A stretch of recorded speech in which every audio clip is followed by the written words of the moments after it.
И аз съм Александър Лазаров, имам 13 години и тренирам в клубът Филип II от Виница. Ова година пръв надпревар ни беше против Чешиново и го загубихме с 4-1, но ти игра са много по-стари играчи, но на нас целта ни беше да играме футбол.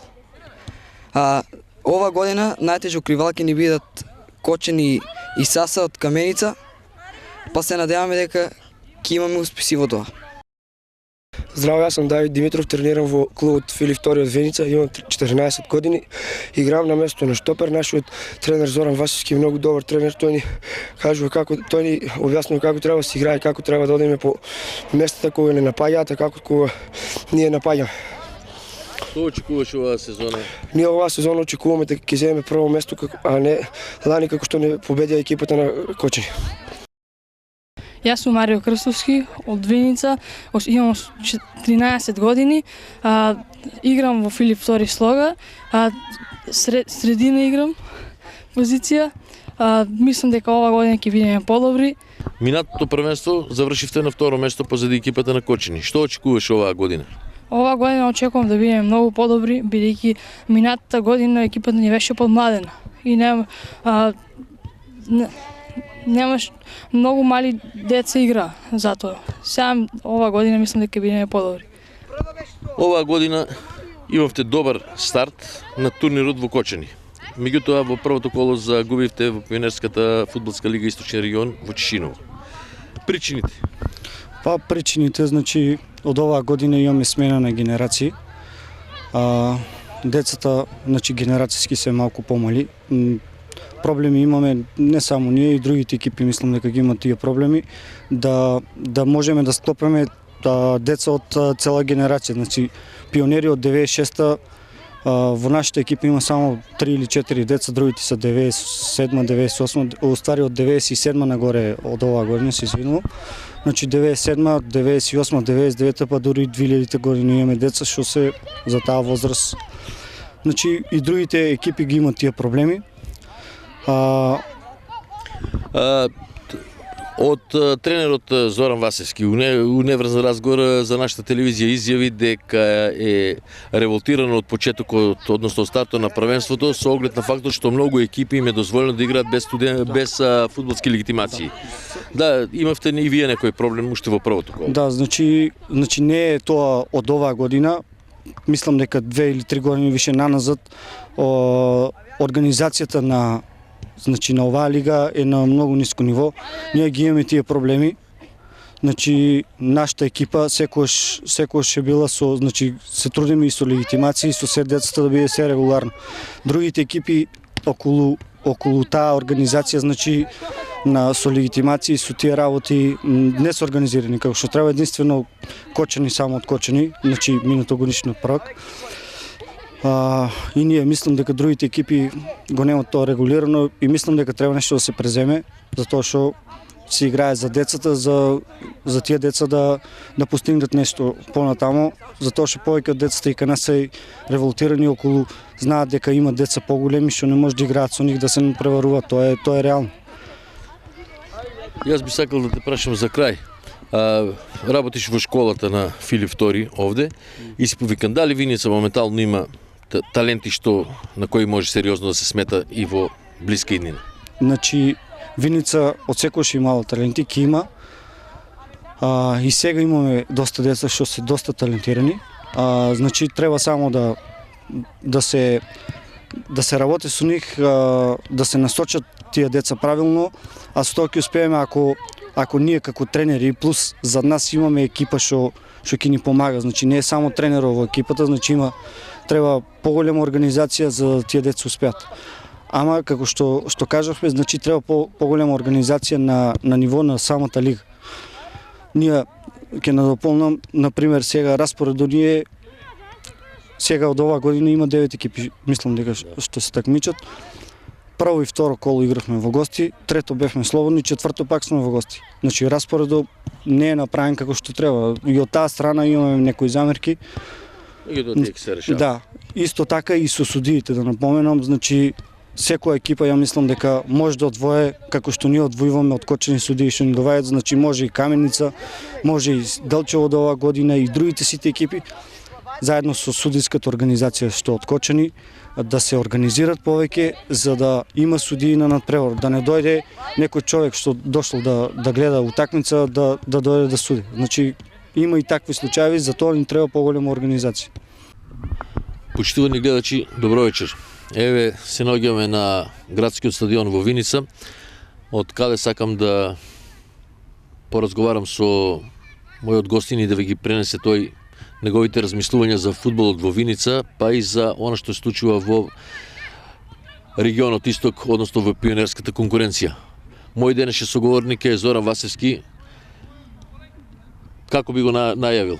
Како првиот капитен на младата репрезентација на Македонија во независна Македонија.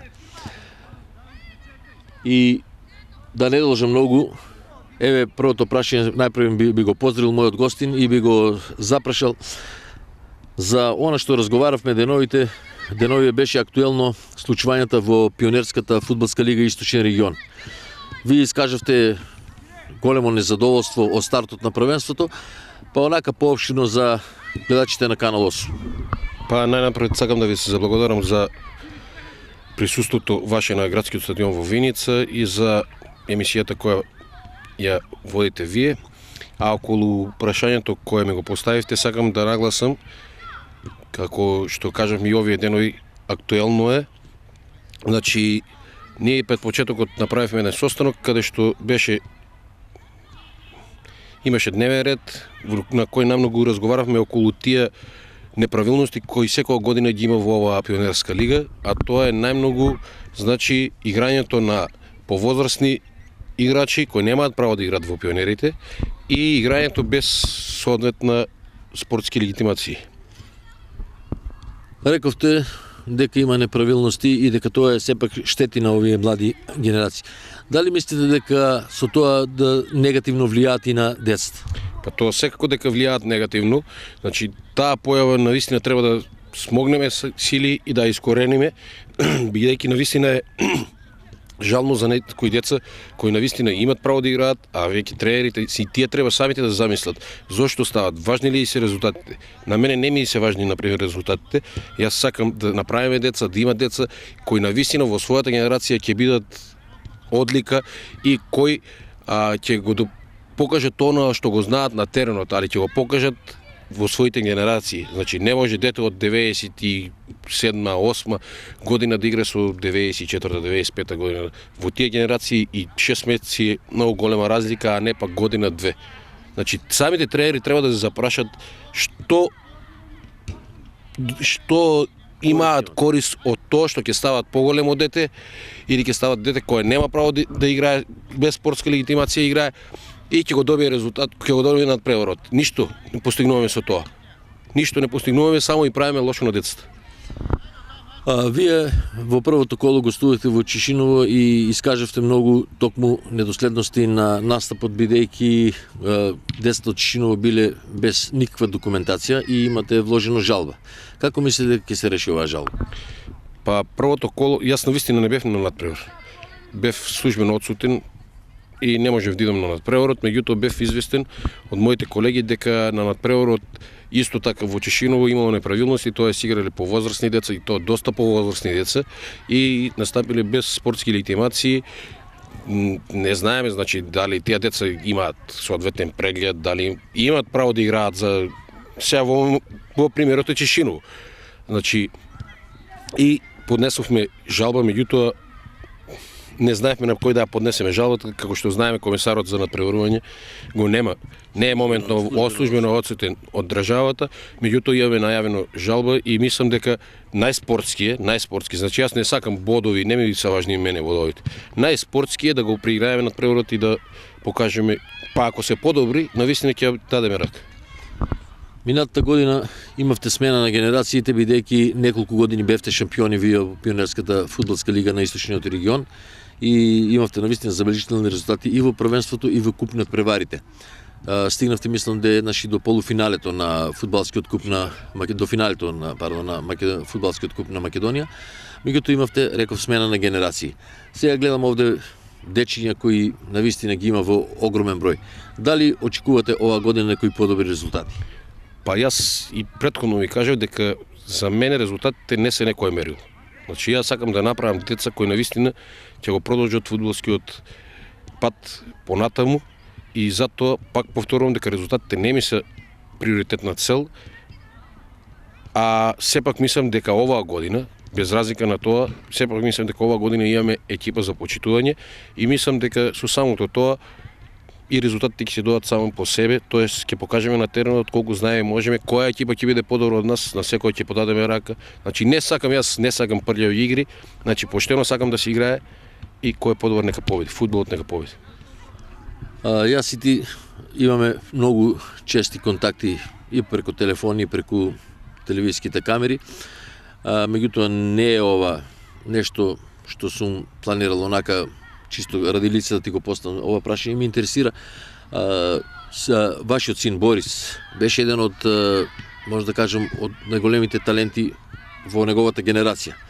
Сега настапува во екипата на Македонија Ѓорче Петров. Меѓутоа летото имаше и еден престој во странство, односно во Австрија и во Италија. Докаде е состојбата со него? Па моментално, значи мојот син, благодарам прво за прашањето, моментално мојот син настапува за екипата на Македонија Ѓорче Петров, за младинската екипа на Македонија Ѓорче Петров. Таму имат малку хендикеп, бидејќи првата екипа е треска, игра во втора лига, а они како младинци настапуваат под друга име, тоест Македонија Ѓорче Петров. Ќе прават напори, значи сега на полусезоната да се смене тоа, значи да биде една екипа за да можат и од младинците, имат доста квалитетни младинци, за да можат некои деца да играат и во првата екипа. Ќе направат напори, во преговори се, мислам дека ќе успеат. Инаку што се однесува настапува како што да, настапува во Македонија моментално Ѓорче Петров, а околу ова прашањето точно е дека беше и претходното лето беше во Швајцарија на проба и ова лето беше во Швајцарија на проба. После тоа, значи, по враќањето од Швајцарија добивме една изваредна понуда и беше на проба во втората екипа на Наполи Неаполис. Втората екипа, каде што задоволи, разговаравме таму, разговаравме, задоволи, меѓутоа како што знаете, има правило на ФИФА и на УЕФА каде што фудбалер од неевропска држава пред 18 години не може да потпише договор и затоа мислам дека во наредното лето здрави и живи да бидеме пред се. Мислам дека наредното лето треба да се оствари овој трансфер и да го продолжи фудбалскиот пат таму каде што сега е застанал да продолжи со интернационална кариера. Значи, ќе појде по твоите стапки, мислам, ти не направи интернационална кариера, меѓутоа млад се откаже, меѓутоа мислам дека тој ќе го осветли образот и ќе го малку продолжи името Васевски и надвор од границите на Македонија.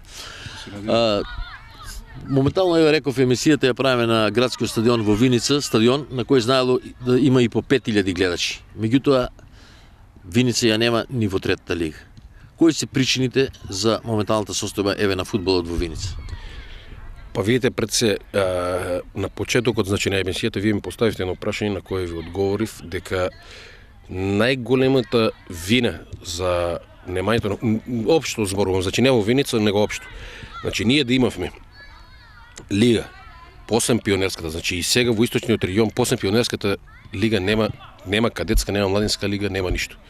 Ние да имавме лига, да се надпреварувавме тие генерации, значи кренувајќи од 91, 92, 93, 94, 95 години. Ние со тие деца да имаше кадетска, посебно пионерската кадетска, па младинска лига, ние јас мислам дека сум убеден 100% дека ние до сега веќе 2-3 години сигурно во втора лига ќе играевме и ќе го кроевме и врвот за втората лига. Меѓутоа, пред се тоа зависи од ФФМ, нема изградено никаков став околу тоа прашање. Многу пати, значи, одеме на семинари, одеме во странство на семинари, разговараме таму да се направи барем пионерска кадетска лига да биде. Значи, нема слух. Не фудбалски овие лица се поставени, не ги интересира, значи фудбалот нешто друго ги интересира и затоа од тоа страдат само децата. Страдат децата, не знам како понатаму, еве гледате и во овој регион има знатни дечиња што изкачаат, меѓутоа посебно пионерската школа, посебно пионерската ова категорија нема веќе каде да одат. Среќа што се појави сега особено што влезе, па и ние имаме од тука неколку 3-4 деца дадовме таму да играат. Нема зошто да, бидејќи немаме лига, нема што да бараат тука. Не сум јас како што пред тоа што кажав да ги ставам да играат за пионерите, нема да играат. Значи пуштаме ги да играат во повисока лига.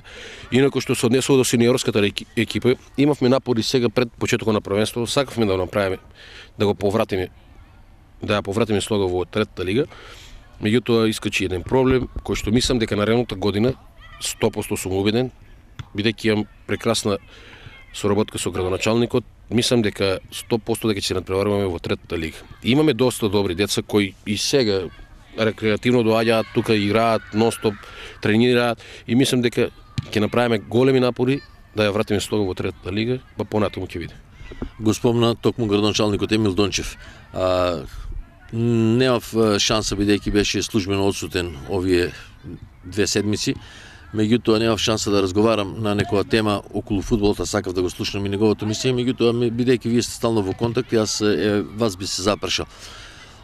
Дали мислите дека локалната самоуправа на општина Виница има сили и има средства да изнајде за да се финансира еден третолигаш? Во третолигашката конкуренција, што мора да признаеме, не е мала работа, бидејќи котизација се исти, таму плаќа има суди и сета. Па видите, јас кој што и пред тоа ви кажав дека имаме изваредна соработка со градоначалникот Емил Дончев и мислам дека таа соработка ќе продолжи понатаму. Значи му се заблагодаруваме до сега, значи за сите активности што ги имаме направени, секако да не кажам 100%, меѓутоа 99% тој не излегува во сусрет и секој пат околу финансиите тој застанува на наша страна и секој пат ги обезбедува. Сакам да спомнам исто и Open Fan фудбал, па и други активности што има се преку локалната самоуправа и што ме прашавте за ова за третата лига, пак ќе ви кажам дека од наредната сезона 100% дека ќе настапуваме во третата лига, средствата ќе бидат обезбедени исто така од градоначалникот и таа соработка значи меѓу спортот и градоначалникот ќе продолжи понатаму. Еве јас сакам и да ве прашам нешто, бидејќи сте подолго време вие во спортот. На почетокот на емисијата најавив дека бевте капитен на младата репрезентација на Македонија, мислам на самостојна Македонија. Меѓутоа едно прашање што се провлекува нонстоп кај мене е донесувањето на државно ниво на тој фамозен закон за спорт. Сите секоја година секоја влада го ветува дека ќе го донесе, меѓутоа никој да го донесе, односно и у искристализирана форма за да знаат и стопанствениците каде ќе одат нивните средства да не завршуваат во бунар. Мислам дека последниот успех, не знам дали ќе се сложиш, последниот успех на репрезентацијата на Македонија во кошарка, што го остваривме во Литванија, дали мислиш дека ќе биде еден потик и за другите спортови да почне да се размислува другчие, бидејќи знаеме дека кошаркарите заминаа без некаква помпезност, а знаеме како беа примени? Па во ова прилика јас сакам да го честитам значи успехот на кошаркарите, кој навистина представува еден успех што го направија за почит и мислам дека токму овој успех навистина треба да ја олади главите на некои големници, да ги речеме, во државата и конечно да го донесат тој закон за спорт, бидејќи без тој закон за спорт тешко некој стопанственик да финансира во клуб, без разлика дали е фудбалски, ракометен, одбојкарски, без разлика. Мислам дека законот за спорт веќе стои во собранска процедура, меѓутоа никој да дое на површина. Да. И мислам дека овој успех на вистина треба малку да ги потекне, бидејќи тој веќе стигнат до таму. И спортот е најголем амбасадор на државата. Видовме со една кошарка, видовме со неколку надпревари што ги направи кошаркарите, како целата држава се сплоти во едно. Значи, мора да смогнат сили и да го направат веќе тој закон за спорт, бидејќи со тој закон за спорт ќе видите самите колку стопанственици ќе влезат во клубовите и парите што треба да ги наменат за даноци ќе ги вложуваат во клубовите, значи тие самите ќе имаат многу пријатели покрај спортот. И многу деловни партнери сигурно ќе имат. По тебе дали во Виница има доста добри фирми, доста добро стопанство, дали мислиш дека со решувањето на овие проблеми дека ќе се јават за не само за фудбал и за многу други клубови? Да, тоа сум сигурен, бидејќи има доста добри фирми и мислам дека дај Боже да се донесе веќе тој закон за спорт и мислам дека доста стопанственици, доста фирми ќе влезат во спортот, како во фудбал, така во кошарката, така во ракометот, и во Виница, и во секој град ќе влезат. Сега да не должам многу, би сакал за крај, оставив едно прашање, така да разговараме на една тема, тоа е пионерската репрезентација на Македонија. Значи почнавме со пионерите, сакам да се вратиме пак на нив. Ти си селектор на односно координатор си на Источниот регион за пионерска конкуренција. Пред 6-7 месеци кога имавме разговор во нашето студио, ветивте дека ќе имате неколку надпревари, дека ќе се кристализира таа репрезентација. Докаде се дојдени работите? Па видите како што рековте во емисијата кога бев гостин пред 5-6 месеци. Идејата беше таа, значи што ја таму спомнав, значи да се направи една селекција. Целата Македонија беше поделена во 6 региони, во кој регион ќе имаше секаде, значи по 3 контролни надпревари од 32 фудбалери, значи 32 фудбалери во Источниот регион, требаше 3 утакмици, ние една направивме, значи тука. После тоа настана смена во младинската репрезентација, тоест во ФФМ, каде што Славче Војнички беше сменет, и тоа, не знам, ние бевме на семинар во Бугарија, таму му го соопштија тоа, зошто и како е сменет, не знам. После тоа настана, значи, вакуум од 3-4 месеци, сега пред негде месец дена, да, тука мислам дека од прилика месец дена, бевме на втора, значи, на второ селектирање во Струмица, каде што игравме Источниот регион, игравме со регионот од Источен, како да го кажеме таму, значи Струмица, Гевгелија, тој регион, каде што ги победивме со 3:1. Таму си беше селекторот, тој си беше присутен, помошникот негов си беше, значи тие ја прават понатаму репрезентацијата. Сега после ова, значи ќе има пак друго селектирање, од каде од тие деца, например, таму беаме, значи 30 деца, 28, уствари точно бевме 28, од двете мислам селекции, од истокот и од југоистокот, каде што селекторот сега ќе си прави ново селектирање, тој ќе си ги повикува понатаму, ние само ќе бидеме како координатори известени, ние можеби и понатаму, значи ќе ги водиме, ние сега ги водевме овие репрезентации, и понатаму ќе си биде тоа селектирање, и мислам дека ово е најправилен и најлесен начин да се дојде до репрезентацијата. Најлесен начин, значи без неколку сита да поминат. Да, значи без да речеме врски, без да се стигне до репрезентацијата, да, најлесниот начин, значи со самото играње на теренот, со самото следење на надпреварот од селекторот, од неговите помошници, значи со самото тоа покажување на теренот, значи од една утакмица сигурно дека можеби и најдобриот нема да покаже ништо, а можеби најслабиот ќе покаже највеќе на една утакмица, меѓутоа од 2, 3 па и 4 значи селектирање ќе се дојде до таа репрезентација, и мислам дека тоа е начинот на кој што може да се просперира македонскиот фудбал. Дали има во репрезентацијата дечиња од Кочани и од Виница? Да. Значи до сега има едно 6-7 дечиња од Виница и од Кочани, кои доста добро се покажа на надпреварот во Струмица. И дел од тие дечиња, сега јас пак ќе спомнам дека не сум јас тој што ги селектирам понатаму дечињата. Значи селекторот е тој што си ги селектира, меѓутоа мислам дека во разговор после надпреварот со селекторот, дека доста добар дел од тие дечиња од Виница и од Кочани ќе бидат селектирани за наредниот надпревар, наредниот собир, како сакате да го наречем. Соработката со Оливер Јовановски, минатата година Кочани беше супериорен, но соработката со Оливер Јовановски, и што мислите за фудбалскиот клуб Кочани, еве за пионерските дечиња, со фактот што ги следите постојано?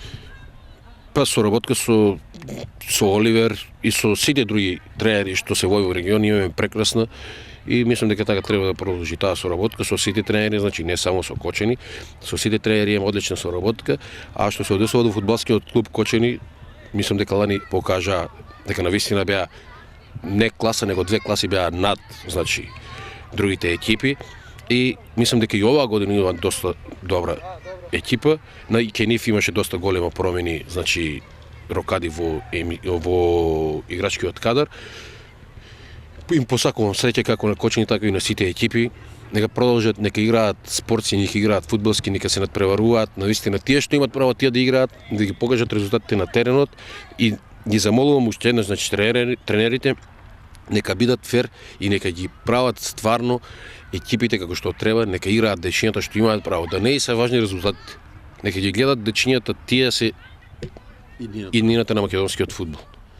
За која ти благодарам, еве, за емисијата и што изнајде време, иако имаше тренинг да поразговараме. Меѓутоа мислам дека допревме некои теми што луѓето ќе ги се заинтересираат и можеби ќе помогнеме со вакви емисии нешто да го подобриме фудбалот, бар у тие почни стадиуми, па за натаму да имаме добра перспектива. Благодарност и до вас и до вашата екипа. Мислам дека навистина ви е добра емисијата и продолжите понатаму така да ја правите емисијата и уште еднаш голема благодарност до сите гледачи. Почитувани мои, еве, мислам дека низ разговорот што го имав со првиот капитен на младенската македонска репрезентација Зоран Васевски, ви доловивме многу интересни нешта. Ви кажавме всушност се околу пионерската фудбалска лига Исток, околу фудбалот и перспективите што ги има Виница како град за фудбалот, еве во блиска иднина од наредната година, и за она што секој ќе ги интересира и гледачите од повеќе од Кочани, односно дечињата од фудбалскиот клуб Кочани, за настапот на нивни представници во репрезентацијата на Македонија во пионерска конкуренција. Јас овде сакам да се одјавам, сакам да ви посакам пријатен викенд, да сте ми живи и здрави и повторно да се видиме на истата фреквенција наредниот петок во истото време. А до тогаш, довидување.